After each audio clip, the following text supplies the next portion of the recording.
Every night, at exactly 2:13 a.m., Hira's phone would light up. It was always a message from a number she didn't recognize, saved simply as unknown. The message was always the same, just two chilling words. I'm coming. The first time it happened, she brushed it off as a prank, a wrong number, but it happened the next night, and the night after that. A cold knot of fear began to form in her stomach. Who was this, and what did they want? After a week of these relentless messages, Hira had had enough. Her finger hovered over the screen, then pressed down hard. Block this caller. A small sense of relief washed over her. It was over. She could finally sleep in peace. But the next night, at precisely 2:13 a.m., her screen lit up again. A new number, the same message. I'm coming. Panic started to set in. This wasn't just a prank. It felt targeted. It felt personal. Blocking the number was useless. They just used a new one. The digital ghost couldn't be exorcised that easily. She tried replying, demanding to know who it was, what they wanted. Her messages were sent, delivered, but never read. Only silence answered her until the next night. Driven by a growing sense of dread, Hira decided on a more drastic measure. Before bed, she held the power button down, watching as her phone's screen went black. Total disconnection. No calls, no messages. Nothing could get through. She placed the lifeless phone on her nightstand, the silence in the room feeling both comforting and deeply unsettling. She finally drifted into a restless sleep, believing she had outsmarted her tormentor. But at 2:13 a.m., a flicker of light pulled her from her dreams. Her eyes snapped open, scanning the darkness. It wasn't her phone. It was the television across the room. It had turned on by itself. The screen glowed with an eerie white light, and in the center, typed in a stark, blocky font, were the words she had come to fear. I'm coming. Now, true terror gripped her. This was impossible. It defied all logic. It wasn't just her phone anymore. It was in her home. Scrambling out of bed, her heart hammering against her ribs, she lunged for the wall socket and ripped the TV's plug out. Then the lamp. Then the Wi-Fi router. She ran through her apartment, a whirlwind of frantic energy, unplugging every single electronic device, plunging her home into a suffocating, absolute darkness. She stood in the center of her living room, panting, listening to the sound of her own frantic heartbeat. Silence.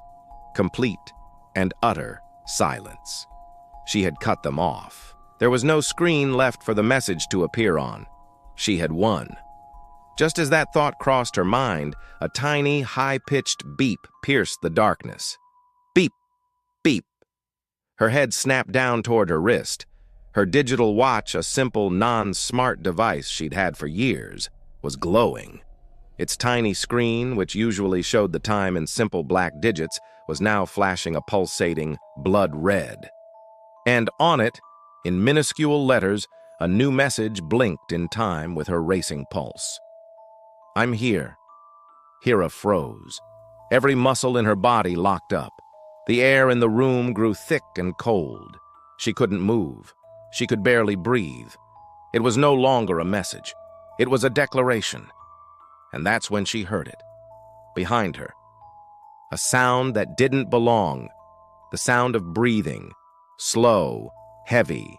A wet, guttural inhale and a long, rattling exhale. It was close. So close she could almost feel the vibration in the air. Someone, or something, was standing right behind her in the pitch-black room. Time seemed to warp, stretching into an eternity. She wanted to scream, to run, to do anything, but a paralyzing fear held her in place. Then she felt it. A touch, a cold, damp hand that felt unnaturally heavy landed on her shoulder. The cold seeped through her shirt, spreading like ice through her veins. She opened her mouth to scream, a primal, gut-wrenching sound that had been building in her chest, but nothing came out. Not a whimper, not a gasp. The sound was swallowed by the oppressive silence trapped in her throat. The next morning, the first rays of sunlight crept into the apartment, illuminating a scene of quiet disarray. On the floor, next to a collection of unplugged cords, lay Hira's phone. The screen was dark, but then it buzzed once, vibrating against the wooden floor. It lit up with a single new message from the original unknown number. It read, "Done." No one has seen Hira since.